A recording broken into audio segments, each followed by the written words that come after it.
And this and that, and I thought, well, Bruce is going to be just like everybody else. I'm going to video a little bit of this. Is this going to bother you? Yeah. You don't want me to video it? No, I don't mind. That's fine. The thing is, I just thought, I'm going to, if anybody tunes in and lives in, let's say, Europe or New Jersey, and they want to go, well, what's New Mexico like? I said, well, here's one of the natives right here. Yeah. And so it's just, just a short little talk and Yeah. just kind of give folks a feel of what it's like down here. Real bright, sunshiny. And Yeah, that's about the best place in the world to live. I lived in Colorado. honestly, I think I've gotten spoiled. If you ever get me into some real cold weather, I'm carrying on like, man, I can't believe this. Yeah. But, you get into places like North Dakota and all that, they would laugh at our idea of what we'd say is cold. I've been in Montana in the heat of the winter. Oh, yeah, Montana, that gets some serious cold. Yeah. I remember the year I was up in Alaska, it was sort of a strange one. I believe it was 77, the winter of 77, I think, or 78. Anyway, it was crazy. That year, we were running numbers near Fairbanks at minus 40, minus 42. Down in Duluth and down in Montana, North Dakota, they were running numbers like minus 60. They were 15 degrees colder down here than we were up there. They get some wild winters up there. I've seen it like that, And it's the same way when I was growing up. Yeah.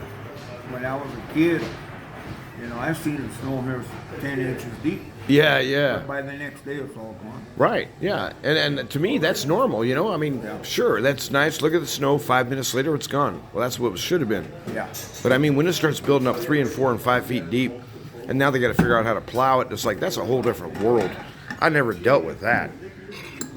Well, it ain't too bad. I was in Denver in 2003 when they had that blizzard. I think about 3 feet on the level. Wow. Shut everything down. For a while. Did it all come down one night? Yeah. Wow. The flooding in Florida? What flooding are you talking about? Yeah, just the other day, my friend was there.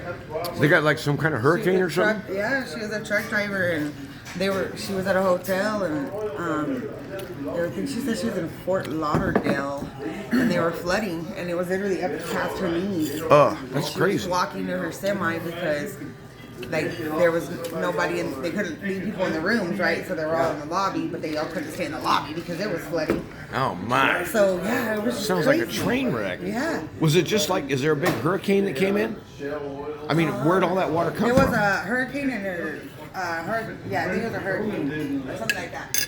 Yeah, crazy. Yeah, I worked for a heavy earth moving contractor out of Golden, Colorado, Kelly Trucking, and actually the city of Denver.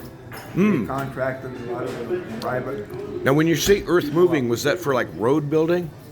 Well, any road building, any kind of shopping malls. Oh, okay. So you were like an excavation guy. Okay, I got They you. contracted a lot of these companies out when they had that blizzard because they had road graders and loaders and stuff. Moving from one place and take it and dump it. Yeah. Well, that's good. Well, the thing is that, when I was younger, what I thought would have been the ideal job in my life. Yeah.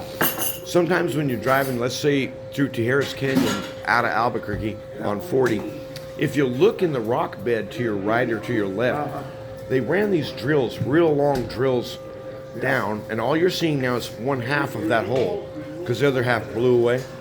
Then they load them up, I don't know with what kind of explosives, and blow the rock hillside down so they can bring a road through. Right. And I thought, but now that would be an ideal job. I would love blowing stuff up. But, you got to get special training. You can't. I worked on a. Did you ever have to do any blasting? Yeah. Oh, yeah, that sounds great. That'd be a wonderful job. I worked on Interstate 70, and they had just as you're coming out of the city going up Interstate 70 into the mountains. Okay. They're going to build a big parking ride right there. And they had to do a lot of blasting. Ah. So anyway, with the park and ride, it was right next to the interstate, so they had to shut the traffic down for 30 minutes to blow the Wow. place and then clean up. That sounds great. I would have loved to see They that. had to keep doing that. They would blow up X amount of dirt. We're a bunch of pansies now. Then right down there on the interstate, they had sweepers and skid Just steers keep to knocking clear it out up. of there, huh? And they would let the traffic go and they'd be moving all this dirt back and forth. and they start drilling again. What a job, man! What a job! I mean, it would almost be like I'd feel like I want to pay the boss so I can just have the opportunity to go play around with that stuff. That's crazy. But you know, a lot of them guys, they know how to control that blast. Oh yeah, I've heard a little bit about that. I don't know anything about, but I do remember reading some. I worked on a natural gas pipeline over in western Colorado between Rifle, Colorado, and Minker. Now, if you were going to guess, is there like an average depth that they're looking for on a pipeline, or is the whole thing 7 buried? feet. How much? 7 feet. 7 minus 7. That way, nothing up above will penetrate it. But the thing about it is, they go across the countryside. You know, they go down a canyon, up a canyon. Sure. If And how are you going to dig through? How are you going to dig through solid rock? Well, if it's solid rock, they blast. Wowee. I've seen them, and I've been on all that. I've seen them blast, and they control that blast where it doesn't blow any rocks out any higher than maybe 15 or 20 feet. Wow. You know.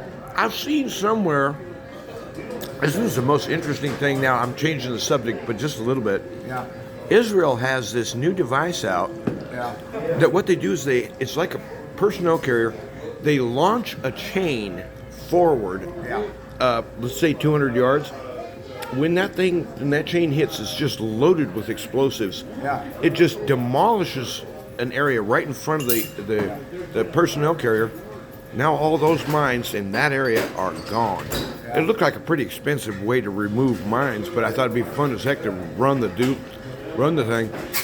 It was an interesting new weapon coming out. I don't know who the heck came up with that one, but they've had a heck of a time in Iraq. You know, with all those damn improvised mines blowing the hell out of Bradley vehicles and whatever else they're trying to, and Hi, Ralph.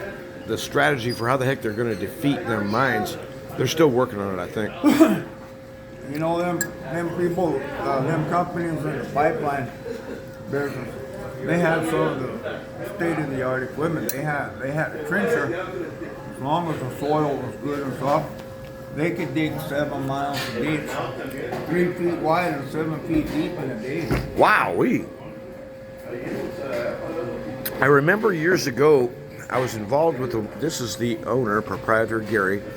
There was a Walmart we were working out in Grant County at Silver, and cutting into that rock bed for the footings and for the plumbing, we had to bring in, it was like a $2 million device out of Arizona. It was like this huge ditch witch thing, except instead of having cutting blades, it had these tungsten tips, and it was grinding its way through rock.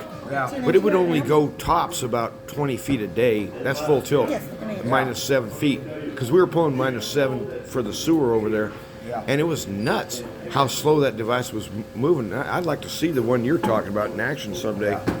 Well, folks, I'm going to wrap up this here. It's been very interesting. And just for the sakes, would you like to mention your name? First name? All right. Have a good day. Okay, well, God bless you. Would you like to mention your 1st name? We'll talk again another time. Yes, sir. You'll become famous. We'll call this the Pit Stop Interviews. Yes, sir. Yeah. Well, can you guys get out on a Saturday and get something done? Make it happen, because you ain't got much time. So you're not Bye-bye. working on Saturday, are you?